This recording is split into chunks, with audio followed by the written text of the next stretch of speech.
नमस्कार दोस्तों, मेरा नाम कपिल सिक्का है। स्वागत है आपका study I Q education platform पे। आज हम शुरू करने जा रहे हैं Indian economy current affairs MCQ series का सेट 20। अभी तक हम 19 सेट कवर कर चुके हैं। आज के सेट में बचे हुए मार्च के क्वेश्चंस कवर करेंगे। इसके बाद 2 सेट और आएंगे जिसमें अप्रैल के क्वेश्चंस कवर किए जाएंगे। वो सेट इस मंथ के एंड में आएंगे। तब तक आपको इन सेट को रिवाइज करना है, पीडीएफ्स को डाउनलोड करना है और स्टडी आई क्यू पे हमसे जुड़े रहना है। आप इनके PDFs Kapil live Telegram channel से डाउनलोड कर सकते हैं। आप मुझे ट्विटर पे भी फॉलो कर सकते हैं। चलिए शुरू करते हैं सेट 20। तो क्वेश्चन नंबर 191 आपके सामने है। ये क्वेश्चन थोड़ा सा एक जियो इकोनॉमिक पॉलिसी पे है कि इंडिया का जो आर्म्स ट्रेड है उसमें क्या क्या चेंजेस आए हैं, आपको बताना है क्या करेक्ट है। तो पहली चीज़ आप देख पा रहे हैं कि ये ट्रेड इंडिया जो है सेकेंड हाईएस्ट इंपोर्टर बन चुका है आर्म का, and it is only behind Saudi Arabia, यानी सऊदी अरेबिया से सिर्फ पीछे रह गया है और सेकेंड हाईएस्ट इंपोर्टर बन चुका है। दूसरी चीज़ है यूएसए जो है लार्जेस्ट आर्म सप्लायर है इंडिया को। और according to our recent report SIPRI, आपको क्वेश्चन याद होगा, हमने सिप्री का एक क्वेश्चन पहले भी किया था कि Stockholm International Peace Research Institute है, उसने ये बोला है कि इंडिया का जो आर्म इम्पोर्ट है वो बढ़ गया है। ठीक है, तो 2011-15 से 16-20 के बीच में उसमें हमने इंक्रीमेंट देखा है। तो आपको बताना है कौन सा करेक्ट है। देखो, सबसे पहली चीज़, अगर आप रशिया के बारे में जानते हैं तो रशिया जो है वो इंडिया का लार्जेस्ट आर्म डीलर है। इंडिया के साथ सबसे ज़्यादा जो आर्म्स हम इंपोर्ट करते हैं वो रशिया से आते हैं। यूएस जो है वो लार्जेस्ट आर्म सप्लायर नहीं है, तो ये गलत है। सिप्री की रिपोर्ट के अकॉर्डिंग इंडिया ने आर्म इंपोर्ट को अब कम किया है। आर्म्स इंपोर्ट हमारे कम होते गए हैं क्योंकि अब हम डोमेस्टिक मैन्युफैक्चरिंग पे ज़्यादा फोकस कर रहे हैं। तो ये 2 और 3 दोनों ही रॉन्ग है। ए इसका करेक्ट आंसर है। तो देखिए, सबसे पहले देख लेते हैं रिपोर्ट कहती है कि इंडिया का जो इंपोर्ट है वो 33% कम हुआ है पिछले 5 से 6 सालों में। ठीक है, तो क्योंकि डोमेस्टिक रिक्वायरमेंट जो है और डोमेस्टिक मैन्युफैक्चरिंग जो है वो बढ़ती गई है। इंडिया सेकेंड हाईएस्ट इंपोर्टर है वर्ल्ड में, सऊदी अरेबिया के बाद सऊदी अरेबिया हाईएस्ट इंपोर्टर है। रशिया जो है वो लार्जेस्ट आर्म सप्लायर है इंडिया को। ठीक है, लेकिन रशिया से भी हमारा जो इंपोर्ट है वो कम होता जा रहा है क्योंकि फ्रांस और इसराइल जो हैं वो सेकेंड और थर्ड लार्जेस्ट बन गए हैं। फ्रांस से और इसराइल से अब हम ज़्यादा आर्म्स को इंपोर्ट करने लगे हैं। इसके अलावा आप देखेंगे कि म्यांमार, श्रीलंका और मॉरिशस ये टॉप रिसिपेंट्स हैं इंडियन मिलिट्री हार्डवेयर के। मतलब अब इंडिया ने एक्सपोर्ट भी शुरू किया है म्यांमार को, श्रीलंका को, मॉरिशस को। तो ये सारी चीज़ें इंपॉर्टेंट हैं। इस तरह के फैक्ट्स आपको पता होने चाहिए। तो एक बार जल्दी से सिप्री के बारे में भी देख लेते हैं। ये क्या है? Stockholm based International Peace Research Institute है। ये एक इंडिपेंडेंट इंटरनेशनल इंस्टीट्यूट है जो रिसर्च करता है कन्फ्लिक्ट में, आर्मामेंट्स में, आर्म्स कंट्रोल में और डिसआर्मामेंट में। इसे स्टॉकहोम में इस्टेब्लिश किया गया था। स्टॉकहोम स्वीडन में है। ये डेटा देता है, एनालिसिस देता है, रिकमेंडेशंस देता है, वर्ल्ड ओवर कंट्री के आर्म सप्लाईज को देखता है। अगर आपको याद होगा, हमने देखा था ये नॉर्थ कोरिया का डेटा नहीं देख पाता क्योंकि नॉर्थ कोरिया इसको एक्सेस नहीं देता है अपनी कंट्री में। चलते हैं 192 की तरफ। Recently the scheme compromise and arrangement was in news, है ना। कॉम्प्रोमाइज़ करो, अरेंजमेंट करो, न्यूज़ में थी। आपको बताना है किससे रिलेटेड है। बहुत सिंपल है, इकॉनमी में बहुत न्यूज़ में था। ये कंपनीज एक्ट 2013 से ये रिलेटेड है। अब देखते हैं क्या एग्जैक्टली ये स्कीम है। सुप्रीम कोर्ट ने एक अभी बैकडोर एंट्री को क्लोज किया है ना। सुप्रीम कोर्ट क्या कह रहा है कि कंपनीज, प्रमोटर्स जो हैं कंपनीज के, लेटर से एक बार कंपनी को आपने डिफ़ॉल्ट कर दिया, आप अपने लोन की लाइबिलिटी को डिफ़ॉल्ट कर गए, फिर अब जब वो कंपनी दोबारा से सेल के लिए रखी हुई है तो आपने बैंकर्स के साथ एक बैकडोर एंट्री कर ली, बैंकर्स के साथ आपने कॉम्प्रोमाइज़ कर लिया और अपनी ही कंपनी को सस्ते दामों में खरीद लिया। ठीक है, तो इसको सुप्रीम कोर्ट ने इस पर रोक लगाई है। सुप्रीम कोर्ट ने कहा है कि जो स्पेशल प्रोविजन है कॉम्प्रोमाइज़ और अरेंजमेंट का लिक्विडेशन फेस के चलते, उसमें हम एग्जिस्टिंग प्रमोटर्स को अलाउ नहीं करेंगे। ठीक है, तो ये बात है। अब यहाँ पे 230 देख लेते हैं। सेक्शन 230 क्या कहता है कंपनीज एक्ट का? ये प्रमोटर्स और क्रेडिटर्स को अलाउ करता है कि आप कंपनी के लोन को रिस्ट्रक्चर कर सकते हैं। अब सुप्रीम कोर्ट ने एनक्लैड के इस डिसीजन को अपहोल्ड किया और कहा कि section 230 would be applicable for promoters and creditors in normal course. ठीक है, नॉर्मल कोर्स में होगा। अगर एक बार कंपनी आईबीसी पे चली जाती है, इंसॉल्वेंसी बैंकरप्सी कोड में चली जाती है, तब प्रमोटर्स उस कंपनी को वापस नहीं खरीद सकते। और ये बहुत टाइम देखा भी गया था कि प्रमोटर्स इस तरह से आईबीसी से ही अपनी कंपनी को सस्ते दामों में वापस ले रहे थे। तो इसके लिए ये जो क्लॉज है ये न्यूज़ में था, स्पेशल प्रोविजन ऑफ कॉम्प्रोमाइज़ और अरेंजमेंट। ये कंपनीज एक्ट 2013 का एक क्लॉज है और इसके बारे में हमें इतना जानकारी होनी चाहिए। अब आगे देखते हैं कि लिक्विडेशन एक कंपनी का कैसे होता है, कि अगर कोई भी लिक्विडेशन है लिमिटेड कंपनी का, तो नेशनल कंपनी लॉ ट्रिब्यूनल जो है उसने ये कहा है कि कोई भी पर्सन जो कंपनी में प्रमोटर रहा है और अगर कंपनी सेक्शन 29A में आईबीसी में रखी हुई है, ठीक है, अमेंडमेंट लाए थे हम 2019 में, उसमें सेक्शन 29A ऐड किया गया और ये लिखा गया कि कंपनी के जो एग्जिस्टिंग प्रमोटर्स हैं वो अपनी कंपनी को वापस नहीं खरीद सकते किसी भी तरह का कॉम्प्रोमाइज़ करके, ठीक है। तो यही बात सुप्रीम कोर्ट ने भी कहा कि देखो बैकडोर एंट्री जो है वो नहीं अलाउड है। आप पहले लोन लो, ठीक है, फिर कंपनी को डिफ़ॉल्ट कर दो, फिर जब वो कंपनी सस्ते में बिक रही होती है तो फिर वापस से आप अपना लोन सस्ते में जाके माफ़ करा लो। यूजुअली आपने देखा है प्रमोटर्स ऐसा करते हैं, बहुत जगह ऐसा देखा गया है। जैसे जेट एयरवेज़ में भी देखा गया था कि बाद में कंपनी के प्रमोटर ने ऑफ़र किया कि मेरी ही कंपनी मुझे आप 70% दाम पे बेच दो, मैं आपको आपका लोन रीपे करने को तैयार हूँ। इसी के चलते ये चीज़ें सामने आई हैं। अब एक स्कीम की बात हो रही है, member of parliament local area development scheme. आपको बताना कौन सा स्टेटमेंट करेक्ट है। ये एक सेंट्रल सेक्टर स्कीम है, ये मिनिस्ट्री ऑफ रूरल डेवलपमेंट के अंडर आती है और कोविड-19 की वजह से ये सस्पेंडेड चल रही है। याद होगा हमने इस तरह का क्वेश्चन पहले भी किया था। जल्दी से स्क्रीन को पॉज करो इसका आंसर। तो बहुत सिंपल क्वेश्चन है, एमपी लैट लास्ट ईयर भी प्रीलिम्स में यूपीएससी ने पूछा था। चांसेस देखो ऐसा होता है कि इस तरह के क्वेश्चन फिर से पूछे जा सकते हैं अगर वो न्यूज़ में है। तो आपको बताना है क्या इसमें से करेक्ट है।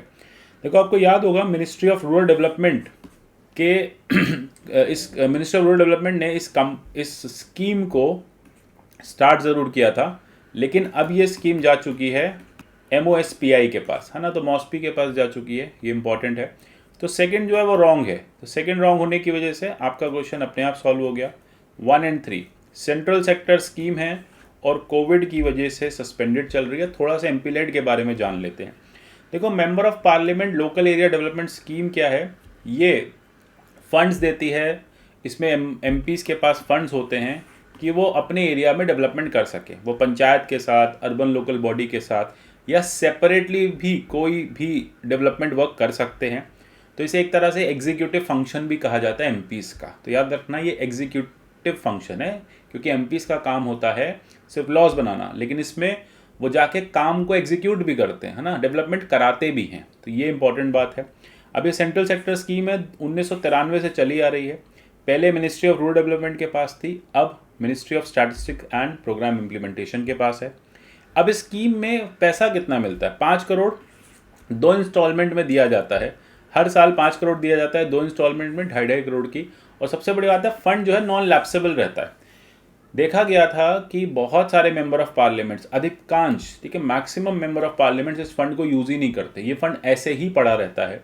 तभी कोविड में क्या किया, क्योंकि गवर्नमेंट के पास फंड क्राइसिस थी, ठीक है, आप देख रहे हैं फिस्कल डेफिसिट बढ़ रहा है, तब इस स्कीम को सस्पेंड किया गया, जिससे कि सरकार के ऊपर अधिक भार ना आए पैसे देने का, ठीक है। तो ये इंपॉर्टेंट बात है। अब यहाँ पे कैसे कैसे इस फंड का यूटिलाइजेशन होता है। लोकसभा का कोई एमपी है तो केवल वो अपनी कॉन्स्टिट्यूएंसी में ही फंड को यूज़ करेगा। राज्यसभा का एमपी है तो जिस स्टेट से वो एमपी है पूरे स्टेट में कहीं भी फंड को खर्च कर सकता है। और नॉमिनेटेड मेंबर है राज्यसभा का, 12 जो नॉमिनेटेड मेंबर्स हैं उनमें से कोई एक है, तो देश भर में वो कहीं भी किसी भी डेवलपमेंट वर्क में पैसा खर्च कर सकता है। चलते हैं क्वेश्चन 194 की तरफ। Reserve bank of India has set up 5 member standing external advisory committee SEAC, ठीक है। आपको बताना है कि ये किस पर्पस के लिए स्टैब्लिश की गई थी। अच्छा, इसके हेड कौन है, स्टैंडिंग एक्सटर्नल एडवाइजरी कमेटी, आपको पता होनी चाहिए। पहली बात आरबीआई ने स्टैब्लिश किया है, दूसरा 5 मेंबर कमेटी है और डिप्टी गवर्नर श्यामला गोपीनाथ जी जो थी वो इसकी चेयरमैन है। अब ये बताना है कि किस पर्पस के लिए सेटअप की गई है, रीज़न क्या था। स्क्रीन को पॉज करो, आंसर देने की कोशिश करो, बहुत सिंपल है। देखो स्मॉल फाइनेंस बैंक्स जो हैं वो बहुत न्यूज़ में है, ठीक है। अब स्मॉल फाइनेंस बैंक्स के लिए एक कमेटी बनाई गई, वो कमेटी ये देख के बताएगी कि कितने और स्मॉल फाइनेंस बैंक्स कंट्री में खोले जा सकते हैं। अपार्ट फ्रॉम दैट इस कमेटी ने यूनिवर्सल बैंक के एप्लीकेशन को भी इवैल्यूएट करने का सोचा है। तो अब ये कमेटी 2 काम करेगी, एक तो यूनिवर्सल बैंक के लाइसेंस देखेगी। अगर किसी को यूनिवर्सल बैंक खोलना है तो आरबीआई को उसको लाइसेंस देना पड़ता है, आरबीआई से लाइसेंस लेना पड़ता है। ये कमेटी इवैल्यूएट करेगी कि क्या हमारी कंट्री में और यूनिवर्सल बैंक्स की ज़रूरत है या नहीं है, या फिर एग्जिस्टिंग फाइनेंशियल इंस्टीट्यूशंस को यूनिवर्सल बैंक में कन्वर्ट किया जा सकता है या नहीं। आप पूछेंगे यूनिवर्सल बैंक क्या होता है। यूनिवर्सल बैंक ऐसा कोई भी फाइनेंशियल इंस्टीट्यूशन जो सारी सर्विसेज देता है बैंकिंग की, कि वो आपको बैंक भी देता है, वो आपको म्यूचुअल फंड्स भी देता है, वो आपको इंश्योरेंस स्कीम भी देता है, जैसे एसबीआई है, पीएनबी है। आप देखते हैं पीएनबी का अपना हाउसिंग फाइनेंस भी है, पीएनबी म्यूचुअल फंड्स भी है, पीएनबी के अपने इंश्योरेंस स्कीम्स भी हैं। तो ये सारी चीज़ें पीएनबी को एक यूनिवर्सल बैंक बनाता है। एसबीआई एक यूनिवर्सल बैंक है। तो आइडिया ये होता है कि एक ही ब्रांड के अंडर आपको सारी फाइनेंशियल सर्विसेज मिल जाए, ये होता है यूनिवर्सल बैंक। तो कोशिश ये की जा रही है कि देश में जो एग्जिस्टिंग फाइनेंशियल इंस्टीट्यूशंस हैं, ठीक है, जैसे बजाज फाइनेंस है, तो मे भी हो सकता है कल को बजाज फाइनेंस को कन्वर्ट करके फर्दर लाइसेंस देके एक यूनिवर्सल बैंक बना दिया जाए, ठीक है। तो ये वाला कॉन्सेप्ट यहाँ पे यूज़ होता है। इसके अलावा ये स्मॉल फाइनेंस बैंक्स के लिए भी लाइसेंसिंग की प्रक्रिया को देखेगा। अब ये स्मॉल फाइनेंस बैंक क्या होते हैं, ये वो फाइनेंशियल इंस्टीट्यूशंस होते हैं जो छोटे छोटे लोन्स देते हैं और जो अनसर्व्ड एरियाज होते हैं ना, जहाँ पे बैंक्स नहीं पहुँचते, उज्जीवन स्मॉल फाइनेंस बैंक, तो इस तरह के A B small finance bank, तो ये इस तरह के बैंक्स वहाँ पे जाके अनबैंक्ड रीजन्स जो होते हैं वहाँ पे लोगों को बैंकिंग की सुविधाएं देते हैं। तो ये बैंक्स क्या होते हैं, असल में पब्लिक लिमिटेड कंपनीज होती हैं जिन्हें 2013 के कंपनी एक्ट में स्टैब्लिश किया जाता है। बाकी चीज़ हम देख रहे हैं, यूनिवर्सल बैंक की चीज़ें मैं आपको बता चुका हूँ। फाइनेंशियल एंटिटीज़ जैसे कि commercial bank, financial institutions, NBFCs, ठीक है, ये सारे यूनिवर्सल बैंक्स के उसमें आ जाते हैं। तो ये इंपॉर्टेंट बात हो जाती है। तो यहाँ पे सारे जो जितनी भी सर्विसेज दे पाते हैं वो यूनिवर्सल बैंक होते हैं। एंड इनका फोकस क्या होता है, लार्ज ब्रांच नेटवर्क, ठीक है, सिंगल ब्रांड के अंडर सारी सर्विसेज देना। आगे चलते हैं क्वेश्चन 195 की तरफ। Oxfam commitment to reducing inequality index, CRI index 2020 की रैंक आ गई है। आपको बताना है कि किन किन एरियाज पे मेजर करती है ना, कौन कौन सी पॉलिसीज और एक्शंस को मेजर करके रैंकिंग बताती है। साथ में याद करो कि इंडिया की क्या रैंकिंग आई है, इंपॉर्टेंट है ये बात है, क्योंकि इस बार इसे क्वेश्चन किया गया, कहा गया कि अरे ये जो रैंकिंग देती है तो खराब रैंकिंग है, ये पॉलिसीज़ को ठीक से नहीं रीड करती, हम नए लेबर कोड्स ले आए हैं फिर भी इंडिया की रैंकिंग को वर्स्ट रैंकिंग दी गई है। तो आपको पता होना चाहिए कि Oxfam commitment to reducing inequality CRI index ने इंडिया को क्या रैंक दी है। तब तक मैं आपको ये बताता हूँ कि किन किन एरियाज़ में ये रैंकिंग को कैलकुलेट करती है। Public service, taxation, worker rights, आपको बताना है कौन सा करेक्ट है। देखो इसके सारे डी के डी करेक्ट हैं, मतलब 1 2 3 करेक्ट हैं। Public service, taxation, worker rights सब करेक्ट हैं। अब आप देख रहे हैं सार्क नेशन में इंडिया कैसा है। इंडिया की रैंकिंग आप देखिए 129 पहुंच चुकी है, ठीक है। इंडिया के बाद आपको पाकिस्तान दिखेगा, उल्टा बांग्लादेश आपको बेटर करता दिखेगा, भूटान आपको इंडिया से ख़राब करता दिखेगा। तो ये सारी चीज़ें हैं जिसमें हेल्थ, एजुकेशन और सोशल प्रोटेक्शन जैसी चीज़ों पे ये फोकस करता है। तो यहाँ पे आप देख रहे हैं कि इंपॉर्टेंट क्या क्या है। पब्लिक सर्विसेज में health, education, social protection, taxation, worker rights, इन सब चीज़ों पे इस रैंकिंग को निकाला जाता है। अब देखो लेबर और एम्प्लॉयमेंट मिनिस्टर ने क्या कहा, लोकसभा को बोला कि हमारी रैंकिंग ये लोग ख़राब कर रहे हैं, हमारी इतनी भी ख़राब रैंकिंग नहीं है जितनी यहाँ पे दिखाई जा रही है। तो 158 कंट्रीज़ में इंडिया जो है वो 129 पे आ गया है। और ये कहा जा रहा है कि नाइजीरिया, बहरीन और इंडिया ये वर्स्ट परफॉर्मिंग कंट्रीज़ हो गए कोविड की वजह से। जैसे ही कोविड आया इनकी कंट्री में, इन कंट्रीज़ में इनइक्वालिटी जो है वो बढ़ गई, गरीब जो है और ज़्यादा गरीब होते गए। और गवर्नमेंट की जो पॉलिसीज़ हैं एजुकेशन को लेके, हेल्थ को लेके, सोशल प्रोटेक्शन को लेके, टैक्सेशन को लेके, वर्कर राइट्स को लेके, ये और ज़्यादा ख़राब होती गई हैं। इसलिए इंडिया की रैंकिंग को 129 पे डाल दिया गया है। चलते हैं 196 पे। Consider the following statements. आपको बताना है कौन सा करेक्ट है। With regard to market infrastructure institutions, ये मार्च में न्यूज़ में थे, मार्च 2021 में। आपको बताना है कि ये मार्केट इंफ्रास्ट्रक्चर इंस्टीट्यूशंस कौन कौन से होते हैं। MIIs, stock exchanges, depositories, clearing corporations, NIIF यानी नेशनल इन्वेस्टमेंट इंफ्रास्ट्रक्चर फंड। पहले मैं आपको समझा देता हूँ। स्टॉक एक्सचेंज यानी ऐसे स्टॉक एक्सचेंज जहाँ पे स्टॉक लिस्ट होते हैं, ठीक है, आप खरीद सकते हैं स्टॉक वहाँ जाके, जैसे BSE है, NSE है। दूसरी चीज़ जो हमें समझनी है, डिपॉजिटरीज क्या होती हैं। डिपॉजिटरीज बेसिकली वो ऑर्गेनाइजेशंस होती हैं जो आपके स्टॉक्स के या फिर आपकी गवर्नमेंट सिक्योरिटीज़ के स्टॉक्स के, इन सब को अपने पास हिफाजत से रखती है ना, इन्हें डिपॉजिटरी कहते हैं। जैसे CDSL है, सेंट्रल डिपॉजिटरी है, नेशनल डिपॉजिटरी NDSL है, central depository security limited, national depository security limited. आपके जितने भी स्टॉक होते हैं ना, जैसे आपने कोई स्टॉक परचेज किया, ठीक है, आपने कोई भी सिक्योरिटी परचेज की, तो वो सिक्योरिटी डीमैट फॉर्म में आती है। डीमैट मतलब नॉन पेपर फॉर्म में, डिजिटल फॉर्म में, डीमेटेरियलाइज्ड फॉर्म में। अब ये कहाँ होता है? देखो, इसकी लिस्टिंग तो आपके आपके स्टॉक टर्मिनल पे होती है, लेकिन ये एक्चुअली में कहाँ पे होती है, किसके पास होती है? ये CDSL और NDSL के आपके अकाउंट्स में पड़ी होती है। आप वहाँ से इसको डाउनलोड कर सकते हो, ठीक है। जब आप खरीदते हो तो ये ऑटोमेटिकली आपके अकाउंट में पहुँच जाती है, जब आप बेच देते हो तो आपके अकाउंट से डेबिट हो जाती है। तो ये डिपॉजिटरी का काम होता है। इन्हीं के बीच में एक और ऑर्गेनाइजेशन होती है, क्लियरिंग कॉरपोरेशन, जो ये देखती है कि इनके क्लियरेंसेस ठीक से चल रहे हैं या नहीं चल रहे हैं। मतलब आपने स्टॉक खरीदा, आपके अकाउंट में स्टॉक आ गया, ठीक है, आपने पेमेंट दे दिया, ये क्लियरिंग कॉरपोरेशन होती है। जैसे एक NACH भी है, नेशनल ऑटोमेटेड क्लियरिंग हाउस। जब आप कोई लोन लेंगे तो NACH और ऑटो डेबिट फैसिलिटी पे लोन है, तो NACH एक अथॉरिटी दे देता है, आपसे अथॉरिटी लेके बैंक को दे देता है कि हर महीने की इस तारीख से इसके अकाउंट से पैसे काट लेना, ये हम आपको ऑथराइज़ कर रहे हैं।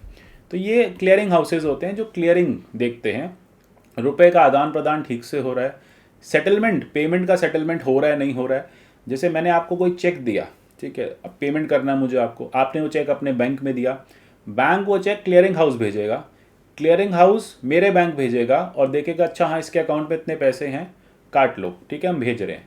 क्लियरिंग हाउस को मैसेज जाएगा कि हाँ इनके अकाउंट में इतने पैसे हैं, हम आपके पास भेज रहे हैं, आप उस बैंक के पास भेज देना। तो ये होता है क्लियरिंग कॉरपोरेशन का काम। नेशनल इन्वेस्टमेंट इंफ्रास्ट्रक्चर फंड, ये तो कोई फंड ही है, इसका मार्केट इंफ्रास्ट्रक्चर इंस्टीट्यूशन से कोई लेना देना नहीं, ये कोई फंड है, इंस्टीट्यूशन नहीं है। तो इस हिसाब से B 1, 2 and 3 is the correct answer. अभी हुआ क्या था? देखो, हुआ ये था कि स्टॉक मार्केट में ग्लिच आ गया और स्टॉक मार्केट 1 घंटे के लिए बंद हुआ, बहुत लोगों का लॉस हुआ। इसके लिए सेबी को कुछ इंस्ट्रक्शंस देने पड़े। सेबी ने कहा अगर कोई भी टेक्निकल ग्लिच आता है तो आपको 45 मिनट के अंदर अंदर वापस से पूरा सिस्टम स्टार्ट करना पड़ेगा, ये आपकी ड्यूटी है, नहीं तो आप पे पेनल्टी लगेगी, ठीक है। तो ये 24 फरवरी को जो ट्रेडिंग थी वो हॉल्ट हो गई थी, कोई टेक्निकल ग्लिच आ गया, स्टॉक मार्केट में बहुत लोगों का नुकसान हुआ। इसी के चलते ये बोला गया है कि जितने भी मार्केट इंफ्रास्ट्रक्चर इंस्टीट्यूशंस हैं इनको 45 मिनट के अंदर अंदर ठीक से स्टार्ट होना पड़ेगा।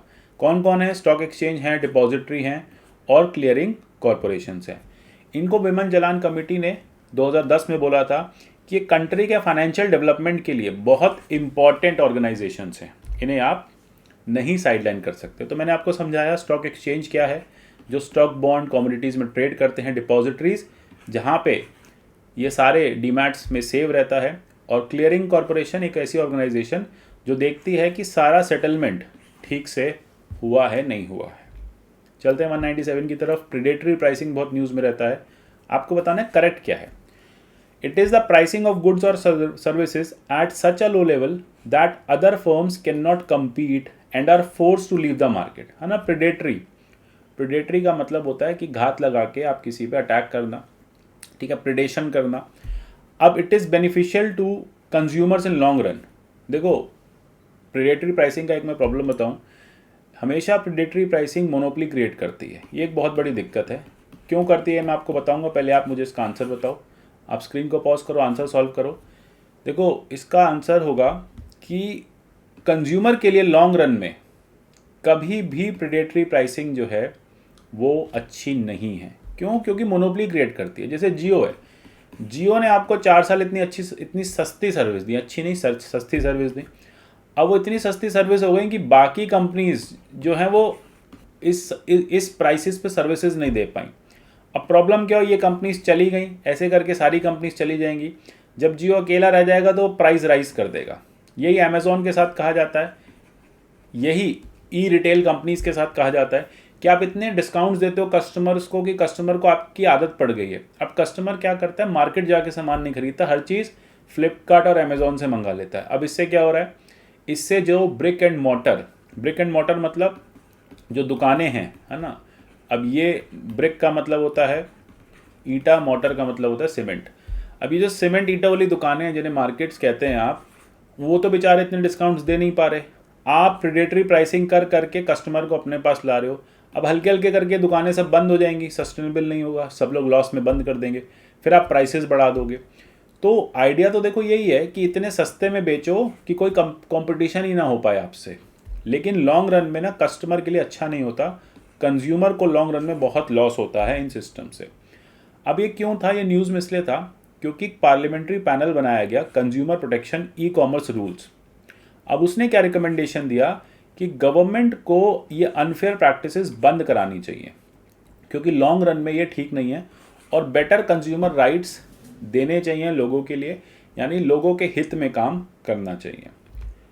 अब ई कॉमर्स कंपनीज को बोला जाएगा, इसके लिए लॉ भी लेके आएंगे कि आप इन चीज़ों का वॉयलेशन नहीं करें, कस्टमर्स को वल्नरेबल नहीं बनाएं, ठीक है, डेटा सिक्योरिटी भी रखें, डेटा ब्रीच ना हो। अब इसी पे क्वेश्चन आगे आता है कि कंज्यूमर प्रोटेक्शन रूल्स 2020 आया था, ये क्या कहता है? ये मैंडेटरी रूल्स हैं या एडवाइजरीज हैं? ये एप्लीकेबल हैं सारी e commerce retailer whether registered in India और अब्रॉड जो इंडियन कंज्यूमर्स को गुड्स बेच रहे हैं। According to it expiry date of goods needs to be separately displayed. ये अभी रिसेंटली न्यूज़ में था।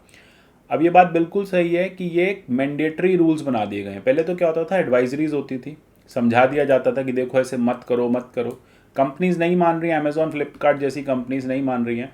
इससे क्या हो रहा है, लोकल रिटेलर को बहुत दिक्कत हो रही है, इसलिए मैंडेटरी रूल्स बना दिए। हर उस ई कॉमर्स कंपनी पे ये रूल लागू होगा जो किसी इंडियन कंज्यूमर को सामान बेचेंगे, चाहे वो कंपनी इंडिया में ना हो, यूएसए में है, उसका इंडिया से कोई लेना देना नहीं है, लेकिन अगर उसका कस्टमर इंडिया में है तो फिर उस कंपनी पे ये ई कॉमर्स रूल लागू होंगे। इसके अलावा ये भी कहा गया कि आप एक्सपायरी डेट अलग से दिखाएं, ठीक है, आप अपना एक लोगो लगाएं, ऊपर से एक स्टिकर लगाएं और उस पर आप बताएं कि ये प्रोडक्ट कब एक्सपायर हो रहा है। इससे कस्टमर को भी पता चलेगा कि भैया मैं क्या चीज़ खरीद रहा हूँ, कहाँ से खरीद रहा हूँ।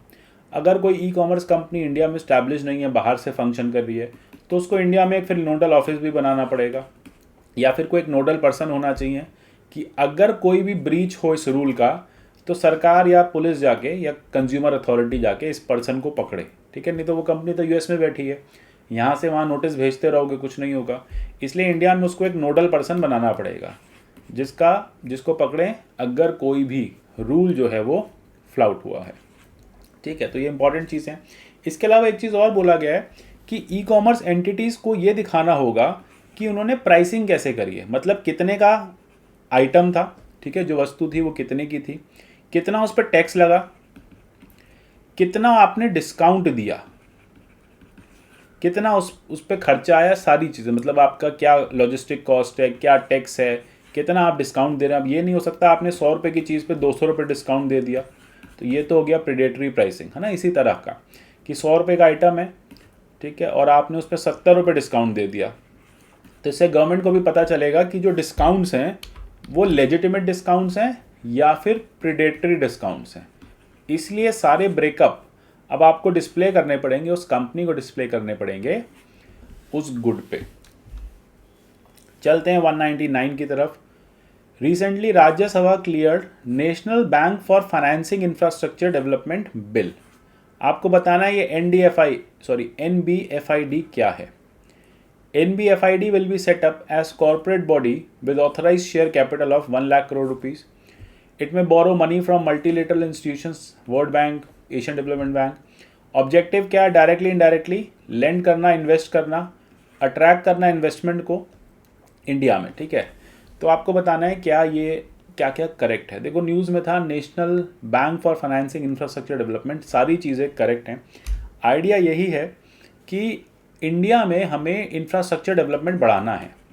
अब इंफ्रा डेवलपमेंट के लिए हमें ज़्यादा से ज़्यादा फंड्स चाहिए।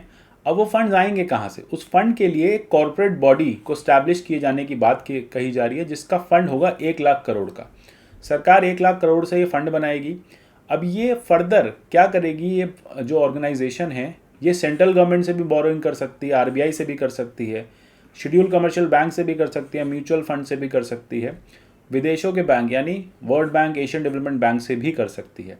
आइडिया क्या होगा? आइडिया बस यही है कि देश में इंफ्रास्ट्रक्चर को फाइनेंस करना है। देखो क्या होता है इंफ्रास्ट्रक्चर में सबसे बड़ी प्रॉब्लम क्या आती है कि बहुत ज़्यादा फंडिंग चाहिए होती है, ठीक है, थाउजेंड्स ऑफ करोड़ की फंडिंग चाहिए होती है, और उसमें अगर आप बहुत ज़्यादा इंटरेस्ट पे करने लगे, है ना, बहुत ज़्यादा अगर फंडिंग का इंटरेस्ट लें, तो फिर वो प्रोजेक्ट सस्टेनेबल नहीं होते। 50-50 साल में रिफंड आता है, रिटर्न आता है पैसा।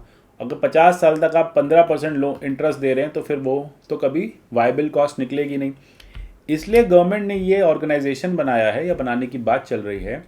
ये क्या करेगा, सस्ता लोन लेगा भाई, गवर्नमेंट की सिक्योरिटीज़ में इन्वेस्ट, गवर्नमेंट से लोन उठा लेगा सस्ते पे, आरबीआई से चीप लोन ले लेगा, ठीक है, देन वर्ल्ड बैंक से चीप लोन ले लेगा।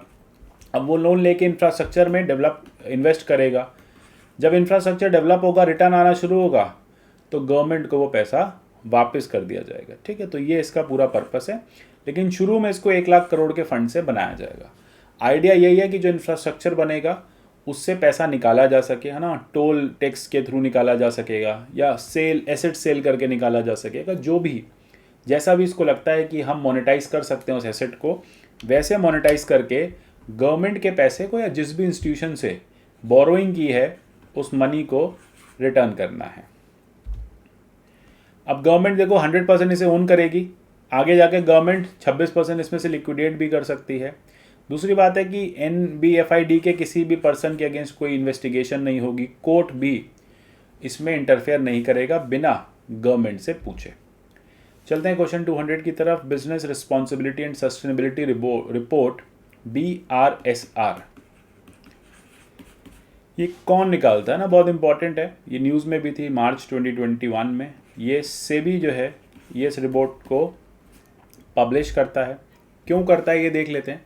सेबी ने देखो नए रिक्वायरमेंट्स की बात की है। अब ये क्या है, बिजनेस सस्टेनेबिलिटी रिपोर्ट की बात की है।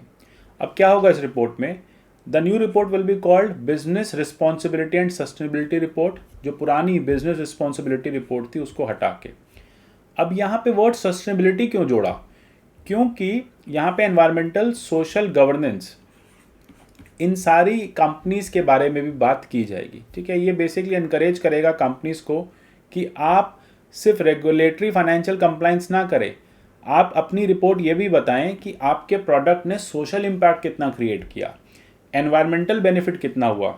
यानी यहाँ पे ये बात कह रहे हैं कि हम बिजनेस को रिस्पॉन्सिबिलिटी, तो ठीक है, रिस्पॉन्सिबिलिटी वाली बात ठीक है, रिस्पॉन्सिबिलिटी तो कई बार फाइनेंसिस के नाम पे भी हो जाती है, लेकिन जब बात आती है आपके बिजनेस के सस्टेनेबिलिटी की, भाई जो आप बिजनेस कर रहे हैं वो कितना सस्टेनेबल है, उससे एनवायरनमेंट को कितना लॉस हो रहा है या कितना कम लॉस हो रहा है, सोशल इम्पैक्ट आप क्या क्रिएट कर रहे हैं, कितना समाज को उसका फ़ायदा हो रहा है, ये सब बातें भी इस रिपोर्ट में करी जाएंगी।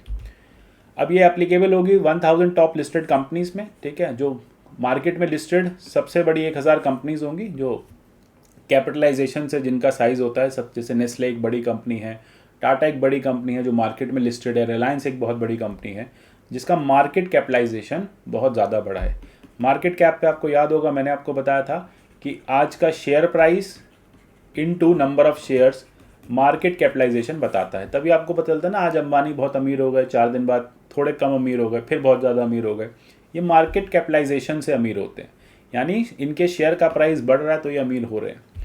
अब ये वॉलंटरी बेसिस पे रिपोर्ट किया जाएगा अगले साल से, इस साल से वॉलंटरी बेसिस पे, अगले साल से मैंडेटरी बेसिस पे। तो याद रखिएगा कि ये रिपोर्ट सस्टेनेबिलिटी भी कैप्चर करेगी 1000 टॉप कंपनीज की जो स्टॉक एक्सचेंज पे लिस्टेड हैं, और इनको अभी तो वॉलंटरी रिपोर्ट देनी है, आगे जाके इनको मैंडेटरी बेसिस पे रिपोर्ट देना है।